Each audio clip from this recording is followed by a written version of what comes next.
the trend making fun is serious business, generally organizations rate themselves very low on that. They say, we are ignoring this trend.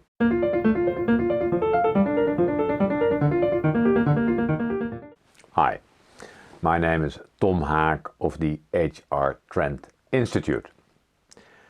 I'm in a little bit nostalgic mood today. It's a beautiful, what they call in the US an Indian summer day.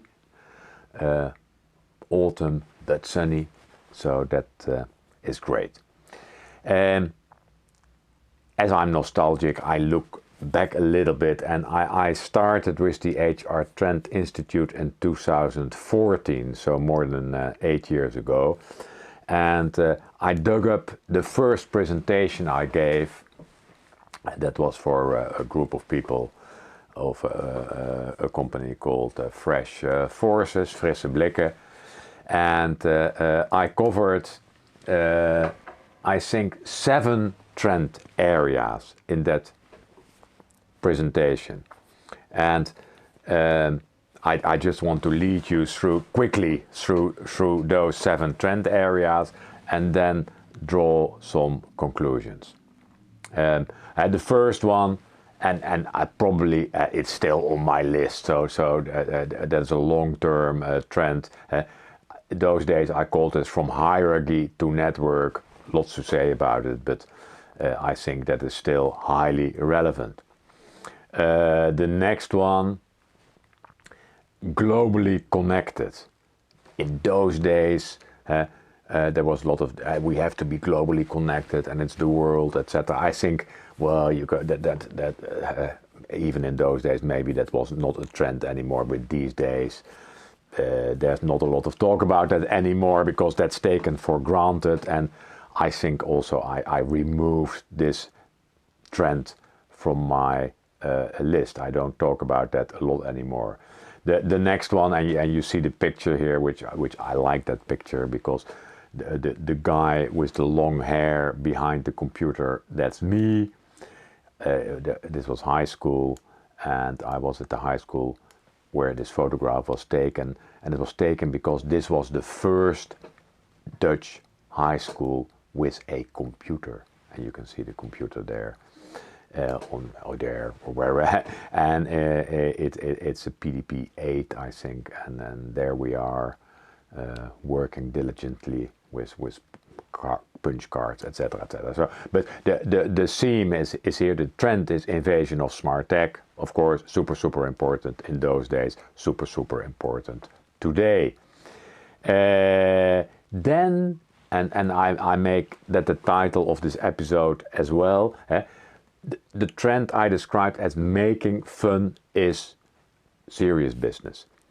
And the photograph was taken at the headquarters of Google in the Netherlands. I'm not sure it's still there, but in those days, Google used to, let's say, decorate their offices according to the culture of the country where they were. And as this is the Netherlands, they say, well, the Dutch are known for caravanning, so they put a caravan, I think with a lot of difficulty, because this was on floor 5 or 6 in their office in Amsterdam. But I took it here as an illustration of making fun is serious business. I'll come back to that later in this episode. First, the trends, making fun. Then, the generational shift from X to Y to Z and what have you.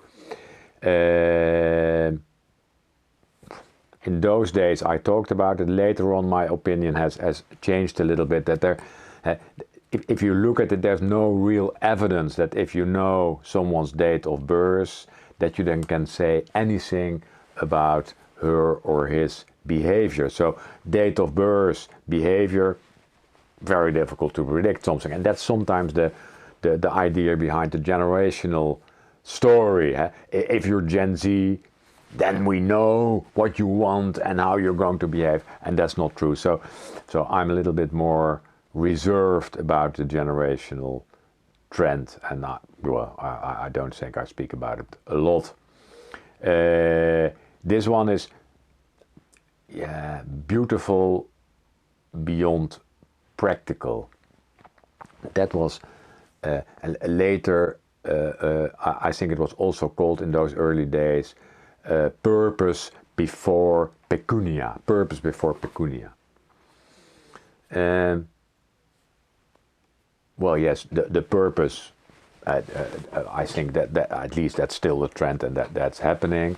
The beauty of organizations, and I might talk about it another time, but that is, I would say, I don't see a lot of that. I don't see a lot of that. It's more about practicality, and it's about efficiency, and but it's not about, hey, organizations can be beautiful as well. And let's talk about beauty in organizations. Of course, some organizations have their art collection, but that's not exactly what I mean. It's more about other elements of beauty you can experience. So this was on my initial list. I don't think it's there. I'm sure it's not there anymore. But looking at it now, I think it's time to revisit at least this wish. Can organizations be more beautiful? And yes, the purpose before pecunia, clearly a long-term trend. I think this is, there's one more.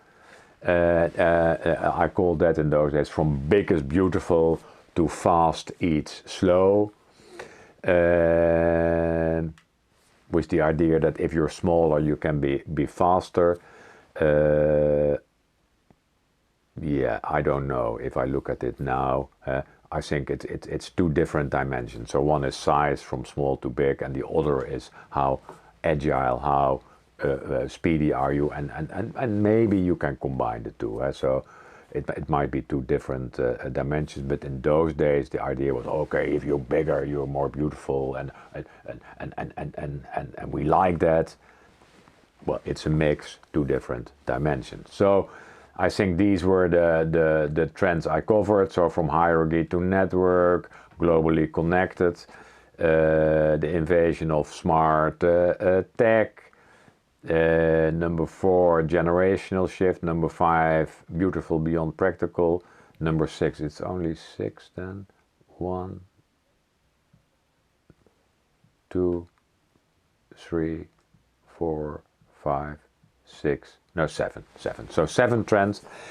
It's interestingly, and if you look at my current trend grid, it's been extended to I think 14 mega trends, which I consider. Many of these are part of that. Over the years, I did a lot of trend scans in organization, and then basically the question is, hey, people in this organization, to what extent are you using these trends? And the scale is then from 0 is we are ignoring this trend to I think 4 we are global trend setters. So I have data around it. It's not a scientific research, but when I look at the kind of consolidated data, it's interesting that especially the trend making fun is serious business, generally organizations rate themselves very low on that. They say, we are ignoring this trend. It has come back, or it maybe has translated into the employee experience. Is that the same as fun? I don't know, because sometimes also the employee experience is taken very seriously. Maybe too seriously. But can work be fun? And do people have fun at work and not work serious and then sometimes fun? The Friday afternoon drink is a classical example. That's not what I mean. But how can you make work really fun? And why do organizations rate themselves so low on this? And is the current wave of focus on the employee experience changing that? Big question mark. So far for my nostalgic mood, looking back at one of the first, or my first presentation as HR Trend Institute back in 2014. Well, I hope you got something out of this. If you want more, subscribe to this channel, connect to me on LinkedIn, or whatever. And you can also look at the website of the HR Trend Institute, hrtrendinstitute.com, because after all those 8 years, the HR Trend Institute is still existing. It's approaching its 10th year, so there will be some festivities in a year and a half. Take care, have some fun, I hope.